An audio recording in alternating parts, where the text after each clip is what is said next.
അപ്പോൾ UDF തരംഗത്തിന് പിന്നാലെ മന്ത്രിസഭാ രൂപീകരണ ചർച്ചകളിലേക്ക് കടന്നു കോൺഗ്രസ്.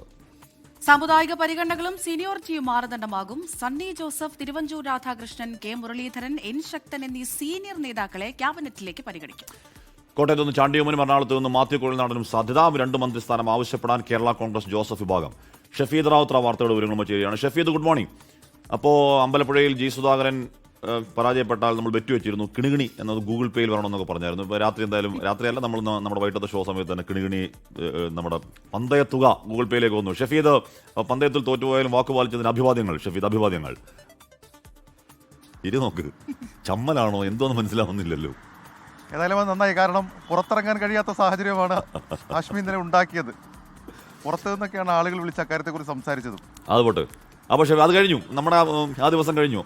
പിന്നെ പന്തയം, പക്ഷേ ഷെഫീദ് 2 പന്തയം ഉണ്ടായിരുന്നു. ഞാൻ പറഞ്ഞത് UDF ജയിക്കുകയാണെങ്കിൽ തരംഗത്തിൽ 100 മുകളിൽ സീറ്റ് പോകുമെന്ന് ഞാൻ ഷെഫീദിനോട് പറഞ്ഞായിരുന്നു. ഇല്ലേ പറ, ഇല്ലെന്ന് പറ, ഇല്ലെന്ന് പറ. പറഞ്ഞു ഉറപ്പായിട്ടും. അതിലൊരു കാര്യത്തിൽ ഞാൻ ചില സംശയം, അത് ഈ കൗണ്ടിംഗ് ഡേയുടെ പിറ്റേ ദിവസം ഞാൻ പറയുകയും ചെയ്തിരുന്നു. അങ്ങനെ ചിലപ്പോൾ ഒരു ഉണ്ടാകാൻ സാധ്യതയുണ്ട് എന്നൊക്കെയുള്ളൊരു കാര്യം ഞാൻ പറഞ്ഞിരുന്നു. അതുകൊണ്ടാണ് 2ാമത്തെ പന്തയത്തിന് കാശ് അയക്കാതിരുന്നത്. ഓക്കെ, അപ്പോൾ ഷഫീദ് ഇത് പറ. അപ്പോൾ ഇനി ഏതൊക്കെ മന്ത്രിമാർ, എങ്ങനെയൊക്കെ സമുദായ സമവാക്യങ്ങൾ, എത്ര മന്ത്രിമാർ, ഉപമുഖ്യമന്ത്രി ഉണ്ടാവുമോ, എന്താണ് അകത്തള ചർച്ചകൾ ഷഫീ?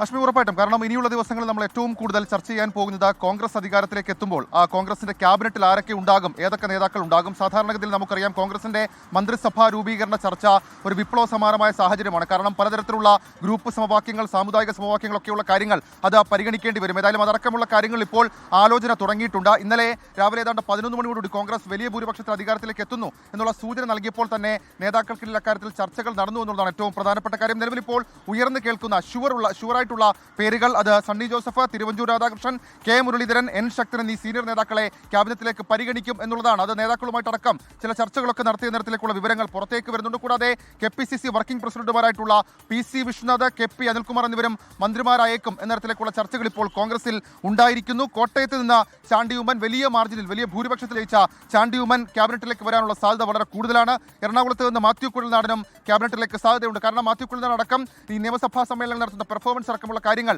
അത് കോൺഗ്രസ് പരിഗണിക്കുന്നു എന്നുള്ളതാണ് നമുക്ക് മനസ്സിലാക്കാൻ കഴിയുന്ന കാര്യം. ലത്തീൻ പ്രതിനിധിയായി TJ വിനോദോ, M വിൻസെന്റോ വരുമെന്നുള്ള സൂചനകളും പുറത്തേക്ക് വരുന്നുണ്ട്. തിരുവനന്തപുരത്ത് കോൺഗ്രസിന് ഏറ്റവും കൂടുതൽ, അല്ലെങ്കിൽ UDF സ്ഥാനാർത്ഥികളിൽ ഏറ്റവും കൂടുതൽ ഭൂരിപക്ഷമുള്ളത് M വിൻസെന്റിനായിരുന്നു എന്നുള്ളത് ഏറ്റവും പ്രത്യേകതയുള്ള കാര്യമാണ്. വനിതകളുടെ കാര്യത്തിൽ ബിന്ദു കൃഷ്ണയും ഷാനിമോൾ ഉസ്മാനും മന്ത്രിസഭാ സാധ്യതാ പട്ടികയിലുണ്ട് എന്ന തരത്തിലേക്കുള്ള വിവരങ്ങൾ പുറത്തേക്ക് വരുന്നുണ്ട്. വയനാട്ടിൽ നിന്നും T സിദ്ദീഖും സാധ്യതാ പട്ടികയിൽ ഇടം പിടിച്ചിട്ടുണ്ട്. CPM വിട്ടുവന്ന നേതാക്കൾ, പ്രത്യേകിച്ച് G സുധാകരൻ അടക്കമുള്ള നേതാക്കളുണ്ട്. അവരെ തൽക്കാലം മന്ത്രിസ്ഥാനത്തേക്ക് പരിഗണിക്കേണ്ടതില്ല എന്നുള്ള തീരുമാനം കോൺഗ്രസിലേക്ക് ഉടലെടുക്കുന്നു എന്നുള്ളതും സുപ്രധാനമായിട്ടുള്ള കാര്യമാണ്. ഒരു MLA മാത്രമുള്ള പാർട്ടികൾക്ക് ടേം വ്യവസ്ഥയിൽ മന്ത്രിസ്ഥാനം നൽകാനുള്ള ആലോചനയും കോൺഗ്രസിലുണ്ട്. 2 മന്ത്രിസ്ഥാനം ആവശ്യപ്പെടാനാണ് കേരള കോൺഗ്രസ് ജോസഫ് വിഭാഗത്തിന്റെ ആലോചന. സീറ്റ് നിർണയത്തിലടക്കം അവർക്കുണ്ടായിട്ടുള്ള വിഷമങ്ങളെ, ബുദ്ധിമുട്ടുകളെ അതടക്കം പരിഗണിക്കുമെന്നും കോൺഗ്രസ് നേതൃത്വം നേരത്തെ ഉറപ്പ് നൽകിയതാണ്. അതുകൊണ്ട് തന്നെ കേരള കോൺഗ്രസ് ജോസഫ് വിഭാഗം 2 മന്ത്രിസ്ഥാനം ആവശ്യപ്പെടാനുള്ള സാധ്യതയാണ്. ഏതായാലും തിരക്കിട്ട ചർച്ചകൾ അത് കേരളത്തിലും തിരുവനന്തപുരത്തും അതേപോലെ തന്നെ ഡൽഹിയിലും നടക്കും. ഉടൻ തന്നെ ക്യാബിനറ്റ് രൂപീകരണത്തിലേക്ക് കടക്കാനും കോൺഗ്രസ് ഇപ്പോൾ തീരുമാനിച്ചിട്ടുണ്ട്. ഹാഷ്മി, കഴിഞ്ഞ നിയമസഭാ തെരഞ്ഞെടുപ്പിൽ KK ശൈലജയ്ക്കായിരുന്നു കേരളത്തിൽ ആദ്യം 50,000 കടന്ന ഭൂരിപക്ഷം, 60,963. ഇക്കുറി PK കുഞ്ഞാലിക്കുട്ടിയുടെ ഭൂരിപക്ഷം 85,327 PMA സമീറിന്റെ ഭൂരിപക്ഷം 63,387. ആബിദ് ഹുസൈൻ തങ്ങളുടെ ഭൂരിപക്ഷം 62,638. റഹ്മത്തുള്ളയുടെ ഭൂരിപക്ഷം 57,887. TP അഷ്റഫിന്റെ ഭൂരിപക്ഷം 56,017. ഷൗക്കത്ത് 54,851. ചാണ്ടിയമ്മൻ 52,907. ഉമാ തോമസ് 50,210. എന്ന് പറഞ്ഞാൽ 85,327 എന്ന് പറയുന്ന കുഞ്ഞാലിക്കുട്ടിയുടെ ഭൂരിപക്ഷം അടുത്ത കാലത്തൊന്നും ആർക്കും ഭേദിക്കാൻ കഴിയാത്ത മാരകമായ ഭൂരിപക്ഷമാണ്. ലീഗിന്റെ എല്ലാ MLA മാർക്കും ആ ഭൂരിപക്ഷമുണ്ട്. സ്ട്രൈക്ക് റേറ്റ് ഏറ്റവുമുള്ള പാർട്ടിയായി ലീഗ് മാറുന്നുണ്ട്. അതോ കേരള കോൺഗ്രസ് ജോസഫാണ് 9-8 അല്ലേ 8-7? അപ്പോൾ ഷഫീദ്, ഈ പറയുന്ന ലീഗിൻ്റെയും ഈ പറയുന്ന ക്ലെയിമുകൾ കുറച്ചുകൂടി സജീവമാകാനിടയുണ്ട്. ഉപമുഖ്യമന്ത്രി എന്നത് അവർ ഒഫീഷ്യലി ആവശ്യപ്പെടില്ല എന്നൊക്കെയാണ് കുഞ്ഞാലിക്കുട്ടി പറഞ്ഞത്. അപ്പോൾ എന്താണ് ലീഗുമായി ബന്ധപ്പെട്ട ഘടകകക്ഷികളുമായി ബന്ധപ്പെട്ട ചർച്ചകൾ ഷഫീദ്?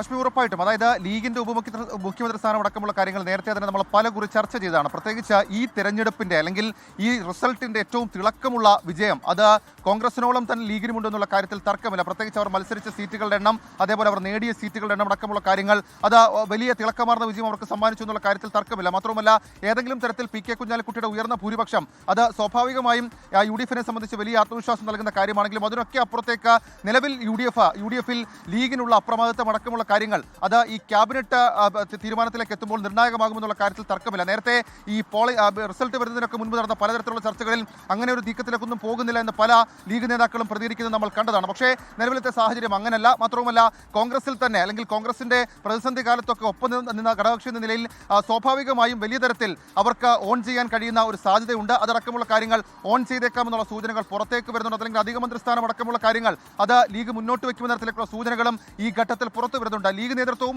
അതേപോലെ തന്നെ കോൺഗ്രസ് നേതൃത്വവുമായി നിലവിലിപ്പോൾ വലിയ തരത്തിലുള്ള ഒരു ബോണ്ട്, ഒരു അടുപ്പമുണ്ട്.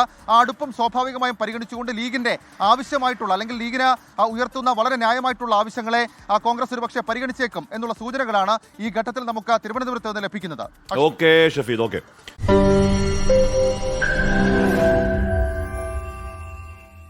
ലോകത്തെവിടെയായാലും ഏത് സമയത്തും 24 വാർത്തകളും ഓഗ്മെന്റഡ് റിയാലിറ്റി പാക്കേജുകളും എക്സ്പ്ലെയിനറുകളും വിശദമായി കാണാൻ ഞങ്ങളുടെ യൂട്യൂബ് ചാനൽ നിങ്ങൾക്ക് സബ്സ്ക്രൈബ് ചെയ്യാം.